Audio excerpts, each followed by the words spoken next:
And the farther north these things go, you start to get the westerly winds interacting with them at the upper levels of the atmosphere. It's one of the reasons they go north and then east. And that starts to make the right side even heavier as far as the highest winds go. So it's not surprising to us that Miami and that whole area has been getting these sustained, unrelenting hurricane opportunity abuser, no question about it. That's Matt on the left side, Matt Gutman on the left side of your screen, who's in Naples, and Gio Benitez on the right side, who's in Miami.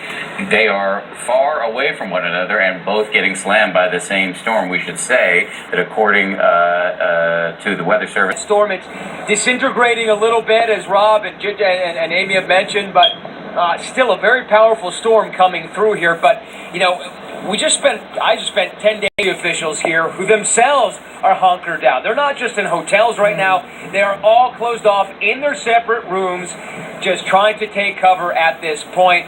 We're waiting for the worst of it. It hasn't yet hit, but clearly it is coming. And you guys mentioned the geographical breadth of this storm is simply astounding. What Gio has been, and Amy out there right now, are putting themselves in grave risk. Wow, I've got the broadcast Skype now on my iPad. This is the first I'm seeing of this, and that's surreal and remarkable and questionably stupid. I wouldn't say it's going to come back in the same veracity or velocity as a tsunami. It won't. But when that wind turns, that water will start coming in a hurry, and they could very well get caught in it. At the very least, they'll be caught in the winds, and from what it looks like, they're nowhere near any sort of substantial shelter. So that is hotel. It's a quasi-residential and hotel area, and the visuals of what Irma is bringing wind-wise is really in the palm trees, in the wind and water.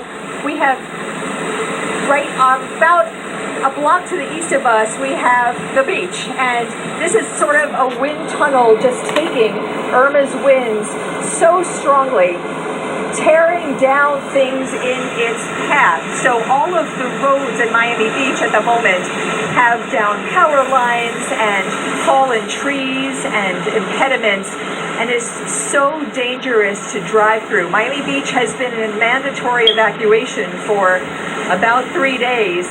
You see that there are people who chose to ignore that, but the vast majority of residents have evacuated the beach. And so emergency officials, when they do come out of their emergency operations office, when they feel it's safe enough to, will have fairly empty roads to be able to clear. The other thing I wanted to talk about was the water. Water on Miami Beach. Right now we are at high tide. It's so that the water is actually 3 feet higher than normal just at base level without all of this rain coming down. I wanted to show you this garage underneath, and there's about a foot of water in the garage. Many condominiums in this city have evacuated their garages, but what's really noticeable is this drain right here doing absolutely nothing. The ground is so saturated that the water keeps coming. So when you see Dan Elizabeth, this rain that keeps coming, know that in the next few hours the roads are going to be flooded. We are a barrier island, a man-made barrier island between the Atlantic Ocean and Biscayne Bay, and the water is just, it makes this whole city really difficult. One more thing, if you have some time, I can show you.